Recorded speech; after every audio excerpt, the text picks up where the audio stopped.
बिस्मिल्लाहिर्रहमानिर्रहीम। अस्सलाम वालेकुम नाज़रीन किराम, कभी ना कभी आपने ये ज़रूर सोचा होगा या आपसे किसी ने सवाल किया होगा कि आखिर क्या वजह है कि हुकूमत पाकिस्तान अपनी करेंसी होने के बावजूद इतनी करेंसी नहीं छापती कि वो गरीबों में तकसीम करके मुल्क से गुर्बत का खात्मा कर दे, या वो करेंसी छाप कर बैरून मुल्कों के कर्जे आखिर क्यों अदा नहीं कर दे। किसी करेंसी की वैल्यू ज्यादा और किसी की कम क्यों होती है? करेंसी की वैल्यू का तयन आखिर कौन करता है? ऐसी क्या वजह है कि डॉलर की कीमत रुपए के मुकाबले में बेलगाम घोड़े की तरह बढ़ती ही जाती है? करेंसी नोट पर यह जो जुमला लिखा जाता है, हामले हजा को मुतालबा पर अदा करेगा, हुकूमत पाकिस्तान की जमानत से जारी हुआ, ये आखिर क्यों लिखा जाता है? ऐसी कौन सी मजबूरी है या कौन सी आफत आ पड़ी है कि मुल्कों के दरमियान तजारत यानी इंटरनेशनल ट्रेड डॉलर में ही होगी? ये पैसा हर क्या बला है कि जिसके पीछे दुनिया पागल हुई जा रही है? वो भी तो वक्त था जब पैसे का वजूद तक नहीं था।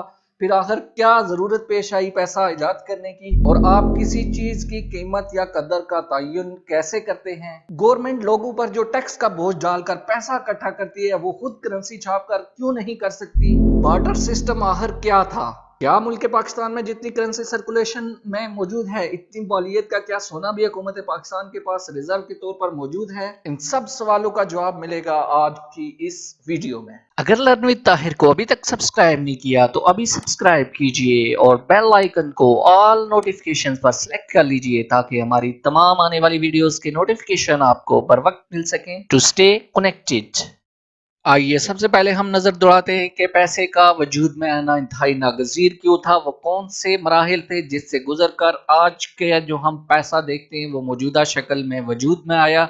इस सारे प्रोसेस को समझते हैं शुरू से लेकर यहाँ तक। तो शुरू में इंसानी आबादी इंतहाई कम थी, उसकी जरूरियात इंतहाई महदूद थी। वो अपने रहने के लिए पहाड़ों में मौजूद गारों को इस्तेमाल करता, वो अपना तन दांपने के लिए दरख्तों के पत्ते इस्तेमाल कर लेता और अपने खाने पीने के लिए जानवरों का शिकार कर लेता। लेकिन जैसे जैसे इंसानी आबादी बढ़ती गई उसकी जरूरियात भी बढ़ती गई। इंसान की फितरत में बेहतर से बेहतरीन की जुस्तजू भी शामिल है। इसी को लेकर इंसान ने गोश्तखोरी की बजाय गल्ला उगाना भी शुरू कर दिया और तन दांपने के लिए भी उसने बेहतर से बेहतर की जुस्तजू की। अब जरूरियात के बढ़ने की वजह से ये मुमकिन ना रहा कि इंसान तनहा गुजारा कर ले, वो दूसरों पे इन्हिसार करना शुरू हो गया। वो फर्ज किया एक इंसान जो हथियार बना रहा था, उसे गल्ले की जरूरत थी, तो वो दूसरे इंसान जो गल्ला उगा रहा था उसके पास जाता, उसे ऑफर करता कि तुम मुझे गल्ला दो और गल्ले के बदले में हथियार मुझसे ले लो। इस सिस्टम को, इस निज़ाम को आज के दिन में हम बार्टर सिस्टम के नाम से याद करते हैं। यानी अशिया के बदले में जो अशिया का तबादला होता था वो बार्टर सिस्टम कहलाता था। लेकिन बार्टर सिस्टम की सबसे बड़ी खामी ये थी कि एक ही वक्त में ज़रूरतों का होना। मसलन गंदम पैदा करने वाले को उसी वक्त हथियार की ज़रूरत होती, जबकि हथियार बनाने वाले को गंदम की भी ज़रूरत हो, तो तभी ये तबादला मुमकिन था। लेकिन आप समझते ही हैं कि ज़रूरियात का ऐसा कोइंसिडेंस बहुत ही कम सूरतों में मुमकिन है। और यहाँ पर बार्टर सिस्टम के साथ एक और भी प्रॉब्लम जुड़ा था, उसको भी मिसाल से वाज़ह करता हूँ कि एक आदमी जो चावल उगा रहा है, उसे सब्जी की ज़रूरत है, वो सब्जी वाले के पास जाता है, सब्जी वाला एग्री कर जाता है कि वो सब्जी के बदले में चावल लेगा। लेकिन अब मिकदार का तयन किस तरह मुमकिन होगा कि कितनी मिकदार चावल की हो तो उसके बदले में कितनी मिकदार सब्जी की दी जाए। तो ये भी एक बार्टर सिस्टम से जुड़ा बड़ा मसला था। कहते हैं कि जरूरत इजाद की माँ होती है, तो इस मसले का सबसे पहले हल जो है वो ये माना जाता है कि यूनानियों ने निकाला और उन्होंने धातु को बतौर मीडियम ऑफ एक्सचेंज इस्तेमाल करना शुरू कर दिया। और उनके कुछ ही अरसे बाद चीन में भी कांसी की धात के सिक्के मुस्तमाल हुए। और ये छोटे छोटे सिक्के और इनमें के दरमियान में जो तस्बीह के दानों के बराबर सुराख होता था, ताकि इनको दरमियान में रस्सी डाल के बांध कर कैरी किया जा सके। इस कमोडिटी मनी ने कुछ अरसा तक इंसानियत का साथ निभाया, मगर इसके साथ भी एक बड़ा मेजर मसला जुड़ा था कि इसको एक जगह से दूसरी जगह कैरी करना उसके वजन की वजह से मुश्किल था। तो इस दौरान एक मेजर तब्दीली आ चुकी थी कि चीन में कागज़ इजाद हो चुका था। और चीन में जब कागज़ इजाद होने की कुछ अर्से के बाद वहाँ पर जब कांसी के सिक्कों की किल्लत पैदा हुई, तो उसकी जगह आयरन के सिक्के मुस्तअमल हुए। تو ان کے ساتھ یہ مسئلہ درپیش تھا کہ کچھ چھوٹی سی مقدار کی چیز بھی لینے کے لیے آئرن کے سکوں کی بڑی مقدار کی ضرورت ہوتی تھی، جو کہ یقیناً وزن کے حوالے سے کافی مشکل ہو جاتا کیری کرنے کے لیے۔ تو اس کا حل وہاں پر ایک شخص نے یہ نکالا کہ وہاں پر اس نے ایک سٹور بنایا جس میں وہ لوگوں سے آئرن کے سکے لے لیتا اور ان کو ایک کاغذ کا ٹکڑا جس پر مہر لگی ہوتی تھما دیتا، تو وہ کاغذ کا ٹکڑا کسی اور کے حوالے کر کے اس سے اپنی مطلوبہ چیز لے لیتے۔ تو یہ جو پیپر منی ہے اس کی ایجاد کا پہلا قدم تھا۔ تو چین میں بعد میں قبلائی خان نے اس کو بھرپور سپورٹ کیا اور وہ بھی اپنی مہر شدہ کاغذ کے ٹکڑے لوگوں کو دے دیتا جو وہ دکھا کر کوئی بھی چیز خرید سکتے تھے۔ 16ویں صدی میں یورپ میں سونے کے تاجروں نے لوگوں سے سونا اپنے پاس رکھ کر انہیں پیپر کی رسیدیں دینا شروع کر دی جس سے وہ اپنی ضروریات کی چیزیں خرید لیتے، اور اس کے بعد آہستہ آہستہ انہوں نے سونے کے علاوہ بھی ایسے ہی لوگوں کو سود پر پیپر کی رسیدیں یا پیسہ دینا شروع کر دیا، اور یہی در حقیقت ماڈرن منی یا فیٹ منی کی ابتدا ہے کہ جس میں کرنسی کے پیچھے بیک اپ میں اتنی مالیت کا سونا ہونا لازمی نہیں ہے۔ تو یہاں آپ کو آپ کے اس سوال کا جواب ملتا ہے کہ کیا پاکستان میں جتنی کرنسی سرکولیشن میں ہے اس کی مالیت کے برابر پاکستان حکومت کے پاس سونا بیک اپ میں موجود ہے؟ تو جواب ہے نہیں موجود، اور دنیا کے تقریباً سبھی ممالک نے گولڈ سٹینڈرڈ کو ابالش کر دیا ہوا ہے، اور آج دنیا میں جتنی کرنسی ہے اتنی مالیت کا سونا یقیناً ان حکومتوں کے پاس بیک اپ میں موجود نہیں ہے۔ اب ہم یہ جانیں گے کہ ڈالر انٹرنیشنل کرنسی کے طور پر کس طرح ابھرا۔ دنیا کے سبھی ممالک کیوں کر مجبور ہوئے کہ وہ ڈالر کو انٹرنیشنل کرنسی کے طور پر استعمال کریں؟ تو ناظرین اکرام، جیسا کہ آپ کو علم ہے کہ پہلی اور دوسری جنگ عظیم میں بہت کم گیپ تھا، 1914 سے 1918 تک پہلی جنگ عظیم ہوئی، جبکہ دوسری جنگ عظیم 1939 سے 1945 تک ہوئی۔ تو پہلی جنگ عظیم سے قبل ہی امریکہ نے گولڈ ریزرو اکٹھے کرنا شروع کر دیے تھے، اور اس نے اپنی اکانومی کو بہت زیادہ سٹرونگ کیا تھا، اس نے الائیڈ فورسز کو بہت زیادہ ایکسپورٹس بڑھا دی تھی، اور پہلی جنگ عظیم سے قبل ہی اس نے اپنی ایکسپورٹس کو 3 گنا بڑھا دیا تھا، اور دوسری جنگ عظیم تک پہنچتے پہنچتے دنیا کے جو گولڈ ریزرو کا 75% یعنی 3/4 امریکہ کے پاس تھا۔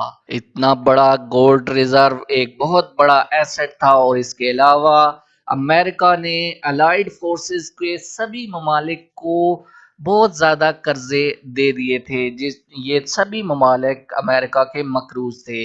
تو 1944 میں ایک بریٹن ووڈ کانفرنس ہوتی ہے جس میں یہ ڈیسائیڈ کیا جاتا ہے کہ دنیا کے سبھی ممالک جو اس میں موجود ہیں، اس کانفرنس میں آلموسٹ 45 کنٹریز اس ٹائم اس میں موجود تھے، انہوں نے یہ ڈیسائیڈ کیا کہ وہ ڈالر کو ایز انٹرنیشنل کرنسی ٹریڈ کے طور پر استعمال کریں گے۔ یہ ایک بڑی ریزن تھی۔ اس کے علاوہ ڈالر کی ڈومیننس کی ایک بہت بڑی ریزن ابھی آپ کو بتاتا ہوں کہ دوسری جنگ عظیم کے دوران ہی امریکہ نے سعودی عرب میں تیل کے کنویں کھدائی کرنے کا کام شروع کیا، اور یہاں پر وہ دنیا کا سب سے بڑا تیل کا ذخیرہ دریافت کرنے میں کامیاب ہو گیا، لیکن سعودی عرب نے چونکہ الائیڈ فورسز کا ساتھ دیا تھا اس جنگ میں، اس پاداش میں سعودی عرب کی اس آئل ڈرلنگ سائٹ پر ایک حملہ کیا جاتا ہے دوسری جنگ عظیم کے دوران ہی، اور امریکہ سعودی عرب کی طرف سے اس کا دفاع کرتا ہے، اور سعودی عرب سے امریکہ یہاں پر ایک معاہدہ کرتا ہے کہ آئندہ آپ کے ملک کو تمام تر سیکیورٹی فراہم کرنے کے ہم ذمہ دار ہوں گے،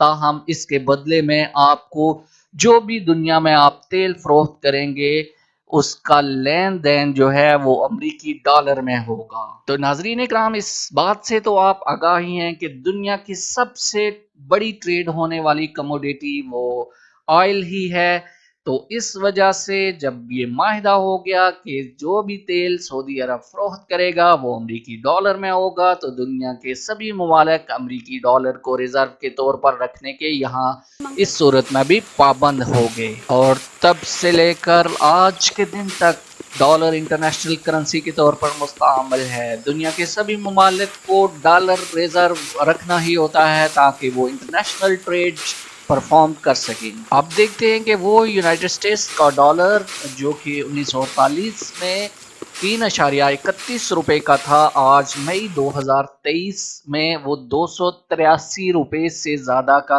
किस तरह है? कौन है कि जो डॉलर की कदर का तयन करता है? तो दो तरह के एक्सचेंज रेट्स इस्तेमाल होते हैं, एक फिक्स एक्सचेंज रेट और एक फ्लोटिंग एक्सचेंज रेट।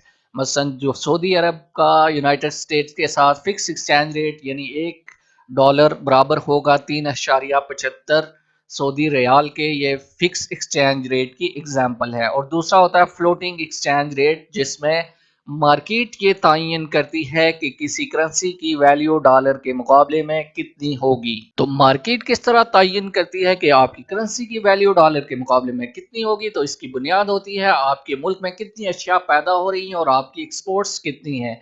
जब आपकी एक्सपोर्ट्स ज्यादा होंगी तो आपकी करेंसी की डिमांड बढ़ जाएगी, यानी आपकी करेंसी की जो वैल्यू है डॉलर के मुकाबले में वो ज़्यादा हो जाएगी, क्योंकि जो आप से इंपोर्ट करने वाले हैं, जो ख़रीदार हैं, उन्हें आपको पेमेंट करने के लिए यहाँ पर जो एक्सपोर्टर है, आप जानते हैं कि अल्टीमेटली उसको पीकेआर में ही यहाँ पर पेमेंट होती है। वो एक मतलब बैंकिंग चैनल से गुजर के आता है, इसलिए हमें उस चीज़ का एहसास नहीं हो रहा होता। लेकिन यहाँ पर जो एक्सपोर्टर होता है उसको जो पेमेंट होती है वो पीकेआर में ही बैंकिंग चैनल के ज़रिए होती है। तो जब आपकी एक्सपोर्ट्स ज़्यादा होंगी तो आपकी करेंसी की वैल्यू भी ज़्यादा होगी, आपकी एक्सपोर्ट्स अगर कम है तो आपकी करेंसी की वैल्यू भी कम होगी। यहाँ पर एक और सवाल का आपको जवाब देता चलूँ, जो शुरू में मैंने आपसे किया था कि ये जो लिखा होता है कि हामले हज़ा को मुतालबा पर अदा करेगा हुकूमत पाकिस्तान की ज़मानत से जारी हुआ, ये आखिर क्यों कर लिखा जाता है? तो ये एक किस्म का गवर्नमेंट की जानिब से प्रॉमिस है कि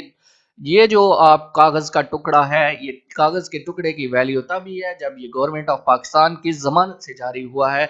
और गवर्नमेंट ऑफ पाकिस्तान ये अंडरटेकिंग दे रही है कि आप जब भी उसके पास ये रुपया, ये नोट लेकर जाएंगे, जितनी मालियत का वो नोट है, वो गवर्नमेंट ऑफ पाकिस्तान आपको अदा करने की पाबंद है। ये इसलिए दर्ज होता है। अब आते इस वीडियो का सबसे जो अहम पार्ट है, जो शुरू में आपको बताया गया था कि हुकूमत पाकिस्तान या कोई भी दुनिया की किसी मुल्क की हुकूमत ऐसा क्यों नहीं करती कि वो अपनी करेंसी को इतनी मिकदार में छाप कर लोगों में नोट तकसीम कर दे, गुर्बत को मिटा दे। तो ये आखिर हुकूमतें क्यों कर नहीं करती, पाकिस्तान की हुकूमत ये क्यों नहीं करती कि वो एक दफ़ा करेंसी छाप कर वो बैरून मुल्क से जितना भी कर्जा उन्होंने लिया हुआ है वो उनको अदा कर दे?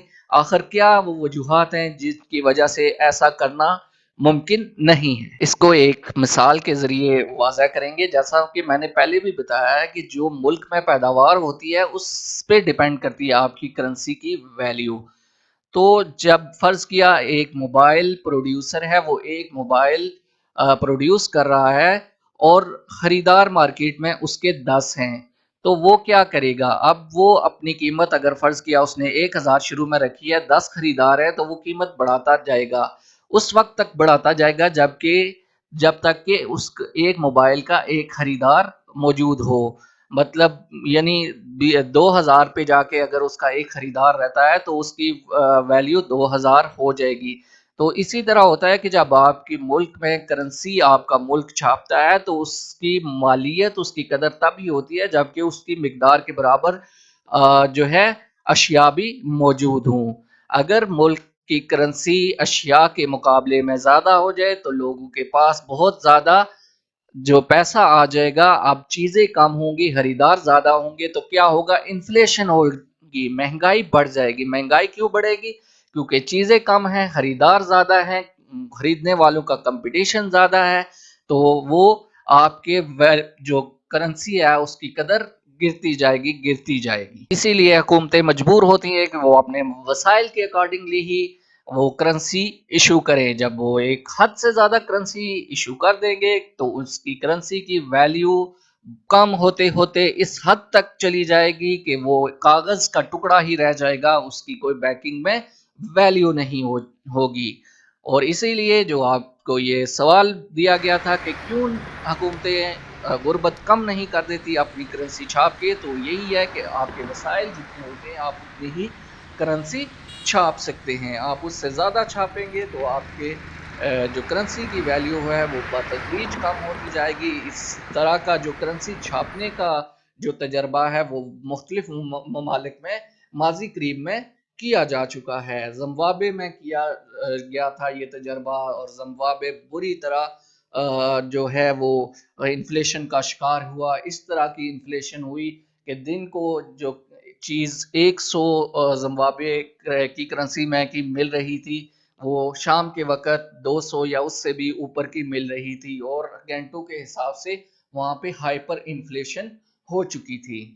اس طرح دیگر کچھ ممالک بھی اس تجربے سے گزر چکے ہیں۔ دنیا کا سب سے ورسٹ ہائپر انفلیشن کیس پچھلی صدی میں اگر دیکھیں تو 1944-45 میں یونان میں دیکھنے کو ملا، جہاں پر منتھلی جو انفلیشن ریٹ تھا وہ 13,800% تھا۔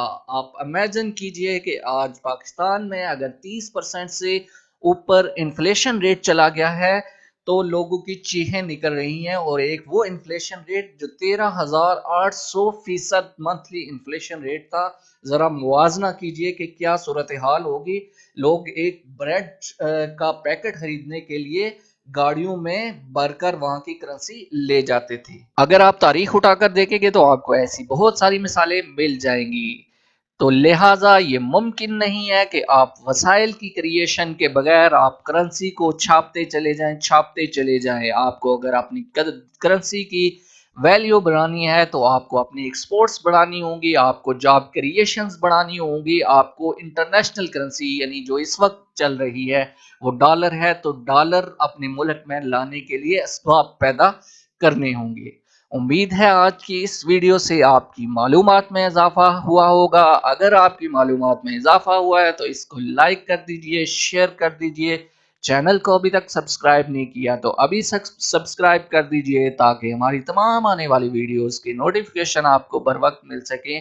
To stay connected, thank you very much. ملتے ہیں اگلی ویڈیو میں۔ اللہ حافظ۔